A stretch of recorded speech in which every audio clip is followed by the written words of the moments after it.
After the loss of his wife, a father purchased a storage unit facility for a fresh start with his son. However, the supposedly fresh start he was seeking turned into his worst nightmare when the secrets buried behind metal doors resurfaced. Pete and his son, Tyler, drove to their new home, a storage unit facility called Plaza Mini Storage that Pete purchased, with their dog named Buddy. Upon arriving, Buddy sees something that causes him to react aggressively. Pete looked around for whatever Buddy saw but found nothing, and Buddy fell off the truck, the chain snapping his neck. The real estate broker, Yvonne, made Pete sign several papers, including a disclosure of death on property, to simply make sure that Pete knew about it before the purchase. The signing is done, and Pete is now officially the owner of Plaza Mini Storage. Pete and Tyler settled in before burying Buddy, with Pete comforting Tyler that Buddy is now in heaven with his mother. After tucking Tyler into bed, Pete looked around their new home to find a picture of the family that used to own the property before. The next day, Pete began his work, and he and Tyler passed by the storage space wrapped with crime scene yellow tape when they heard a metal creaking coming from another storage space. Pete and Tyler ignored it and continued checking the other storage spaces. While Tyler headed back home, Pete opened the metal doors of a storage space and flinched at the smell of a strong odor. He checked the storage space, seeing weird things placed inside jars and a bottle of liquor, before leaving. Meanwhile, Tyler was checking the contents of their box when he heard a tiny noise coming from behind him. When he turned, he saw toy jacks on the floor. Strangely, the Jackstone ball was located near the box he was looking into. The night came and Tyler was tasked with throwing out the trash. Tyler did what he was told when he heard a noise coming from the storage space wrapped with yellow tape. It was unlocked and Tyler opened it to find a kid's bike. The next day, Pete was working when he saw Tyler riding the bike, so he asked his son where he got it. Pete reprimanded Tyler for taking what wasn't his, but with Tyler's persuasion, Pete agreed to let Tyler use the bike as long as he returned it the moment someone looked for it. Pete went back to work, but it wasn't even long before Tyler came banging on his window with a scared look. Tyler heard something from inside storage space, number 105, and he thinks something is inside.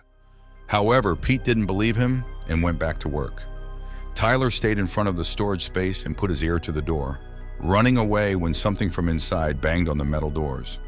Later that night, Pete just finished boxing all the late old owner's stuff and called someone to ask for the address of the late old owner's family. But then he learned that the old owner's wife and son died long before the old owner did, so Pete had no choice but to keep the old owner's stuff. Pete decided to check the crime scene storage space and found an old dresser inside. Pete also found the rope wrapped around the metal column where the old owner killed himself. The next day, Pete and Tyler headed to the church that owed a unit. A scared Tyler didn't want to go with him inside the church, so Pete talked to Father Mon by himself.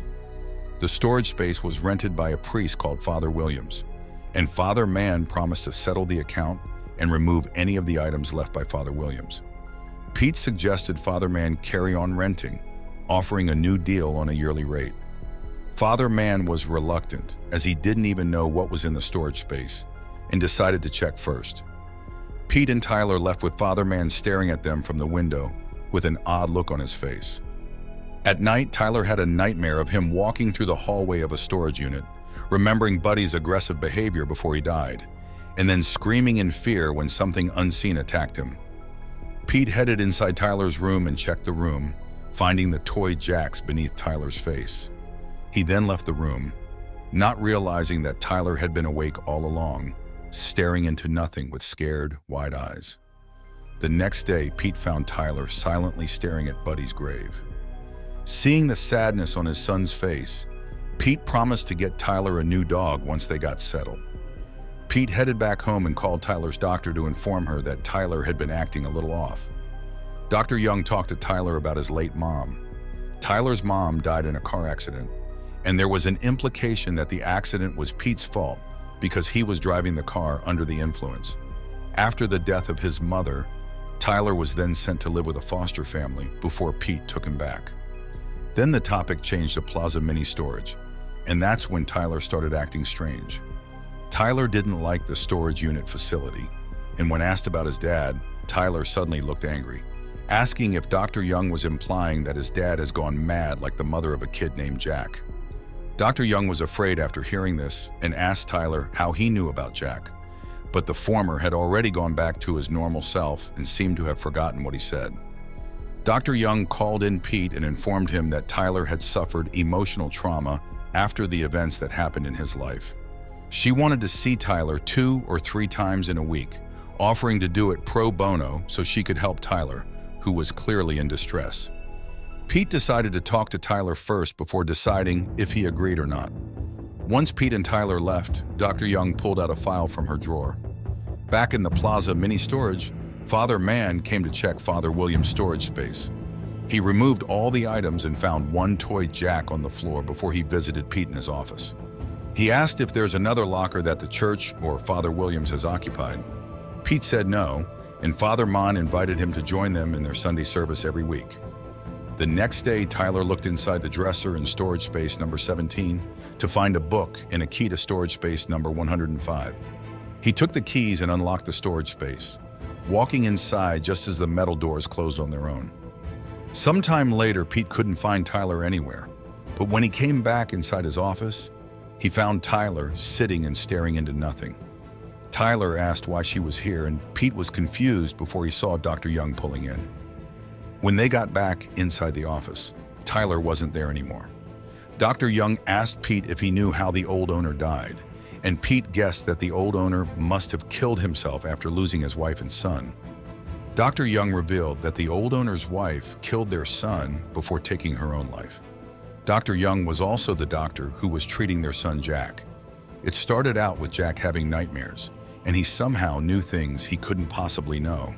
Then he'd have no recollection of it afterward. Then he began talking in foreign tongues and became violent towards animals and people. Dr. Young was implying that the same thing could be happening to Tyler, but Pete refused to believe it. Dr. Young wanted to help Tyler before it was too late, but Pete just stayed silent, so Dr. Young decided to leave, leaving Jack's file on the desk for Pete to read. Tyler fell asleep while watching the TV, and Pete carried him to bed before going to his office, where he drank the liquor that he took from someone's storage space. When he checked on Tyler again, he found his son playing with the Jackstones. He laid on the bed behind Tyler and asked the boy what he was doing. Tyler replied in a distorted voice, saying he could smell the whiskey on Pete's breath. Still in a distorted voice, Tyler asked if Amy, his mother, smelled the whiskey in his breath too when he got in the car, surprising Pete, who walked out to let out his frustration. Tyler was having another nightmare while his father was drinking alone. A drunk Pete went to a storage space with a desk in it and a tape. He listened to the tap and heard Father Williams talking to a young boy named Michael Gibbons. Just like Tyler, Michael's voice became distorted, and as Pete kept on listening, the lights started flickering. Pete fell asleep on their dining table while listening to the tape. Tyler, on the other hand, was seen sitting straight on his bed. The next day, Pete woke up to his son's voice, and he cleaned up before speaking to Tyler. Tyler was acting normal, and Pete promised to help him hang up some pictures of his mom after his work. Pete was in his office when he saw the gates open through the CCTV camera. He watched the footage and found Tyler pushing a platform trolley. Tyler dug Buddy's grave and took his late dog's body, taking it to storage space number 105. When Pete checked said storage space, he retched at the sight and smell of Buddy's mutilated body. Pete was livid as he barged into Tyler's room and questioned him about what he did to Buddy. But Tyler couldn't remember, and Pete pinned him down on the bed, shaking as he demanded Tyler stop pretending to not remember. He realized what he was doing and let go of Tyler, who ran out of the room in tears. Pete called Dr. Young to inform her of what happened, and the latter promised to come as soon as she could. Pete found Tyler in front of storage space number 105 again, and he apologized for what he did before leading Tyler back to their home, where Dr. Young could talk to him. So while Dr. Young was having a therapy session with his son, Pete returned to storage space number 105 to clean up. Dr. Young learned that, other than his dad, Tyler has been speaking to his dead mother, and Amy was actually responding. Pete found the book and read it out loud. At the same time, Tyler has gone quiet, and he is looking at Dr. Young with an eerie look in his eyes. Tyler said in a distorted voice that Jack's mother killed Jack to save him, and he thinks Pete is too weak. Pete, on the other hand, had found a chest with a tape named Michael Gibbons. After burying Buddy again, he ran back home and bumped into Dr. Young on his way. Dr. Young advised him to send Tyler somewhere he can get help as soon as possible. However, Pete still refused to believe that something was deeply wrong with his son, and he didn't want to send Tyler away again like he did when Amy died. Pete returned home and comforted Tyler, who pretended as if he was scared of what was happening. Pete decided to do his own digging and called a woman named Rachel, a real estate broker who represented Richard Gibbons, to ask how Richard Gibbons died. Rachel answered that Richard killed his wife and then himself after their son Michael went missing. Pete became speechless as he was scared that the same thing was going to happen to him and Tyler. He listened to the tape of Father Williams counseling Michael. Father Williams was screaming at a possessed Michael to tell him his name in the name of Jesus Christ. Michael was speaking in a distorted voice, and Father Williams frantically prayed for him when Father Mon came to see what was happening. Father Williams seems to have gotten so desperate to defeat the spirit possessing Michael that the sound of him attacking the young boy was heard, and Father Mon was trying to stop him. The tape recording stopped, and Pete called the church to speak to Father Mon, but the man wasn't in the church. Pete demanded the girl on the other line call Father Mann and tell him he wanted to speak with him. Meanwhile, Tyler called Dr. Young and was asking for help, telling Dr. Young to bring him to the place Dr. Young was talking about. Dr. Young asked Tyler to calm down and reassured him that she'd be there as soon as possible. Pete, on the other hand, was talking to Father Mon about Michael Gibbons, but fell asleep in the middle of talking. Father Mann didn't know that Pete simply passed out and told a sleeping Pete that he's coming to visit by morning. Dr. Young arrived and looked for Tyler until she found Michael's bike that Tyler had been using. The 105th storage space unit was open, and assuming that Tyler was inside, Dr. Young went inside, and then the metal door closed on its own. When Pete woke up, he checked on Tyler, who was still asleep. Pete also found Dr. Young's car outside and watched the footage to see where Dr. Young had gone. He rushed to the 105th storage space and opened it to find a dead Dr. Young. Pete cried at the thought of his son killing Dr. Young, and to protect Tyler, he made sure to cover up the crime. He buried Dr. Young in Buddy's grave, parked her car in one of the storage spaces, and cleaned up the crime scene. The next morning, Father Mon visited, just like he said, and found Tyler playing. Meanwhile, Pete was still cleaning up the crime scene when he noticed that the blood had gotten under the cracks on the stone floor. He noticed something buried in it and dug it up to find Michael's remains. Tyler led Father Mon to the 105th storage space, where they found Pete sitting against the wall, shocked at the sight of Michael's skull. Upon seeing Father Mon, Pete grew angry and tried to attack the priest, only for the metal door to close on him, locking him inside. Hearing Tyler talking in a distorted voice and Father Mon praying, Pete desperately tried to break through that metal door to save his son from Father Mon. Seeing Father Mann suffocating Tyler, Pete grabbed a bolt and chain cutter and cut a piece of Father Mann's skin with it, yelling at Tyler to escape.